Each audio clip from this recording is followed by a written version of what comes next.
સુરેન્દ્રનગરના ખેડૂતોના પ્રશ્નો મામલે ઉગ્ર રજૂઆત થઈ છે। સુરેન્દ્રનગર કલેક્ટર કચેરીએ રજૂઆત કરાઈ છે।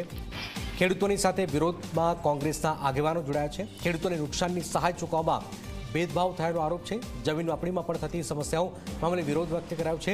ખેડૂતોના પ્રશ્નોનું સમાધાન ન થાય તો કલેક્ટર કચેરીને તાળાબંધીની ચીમકી પણ ઉચ્ચારવામાં આવી છે। કોંગ્રેસના આગેવાનો પણ વિરોધ પ્રદર્શનમાં આપ જોઈ રહ્યા છો। નૌશાદ સોલંકી અને કોંગ્રેસના અન્ય કાર્યકરો પણ વિરોધ પ્રદર્શનમાં જોડાયા છે।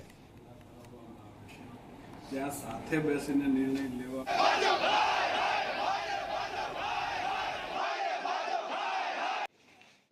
જમીન માપણી કચેરીની અંદર અંધાધૂંધી ચાલે છે। વર્ષોથી લોકો ત્યાં ધક્કા ખાઈ રહ્યા છે। આજે બાપ દાદાઓ વખતની જમીન હતી, જે જગ્યા હતી, એ જમીનની સ્થળ સ્થિતિ આ લોકોએ બદલી કાઢી છે અને ક્યાંક લાગવગિયા અને વગદાર માણસો નાણાકીય વ્યવહાર કરીને પોતપોતાની જમીનો સેટ કરી રહ્યા છે। મોકાની જગ્યાએ પોતાની જમીન ફેરવી નાખી છે અને જે બિચારો બાપડો ગરીબ અભણ ખેડૂત છેલ્લે જ્યારે પોતાની જમીન માપણી કરવા જાય ત્યારે તેને માપણી કચેરીમાંથી કહેવામાં આવે છે કે ભાઈ હવે તો તમારી જમીન અદ્રશ્ય થઈ ગઈ છે। જે તમારી 10 એકર જમીન હતી એમાંથી માત્ર 3 એકર જમીન જ ત્યાં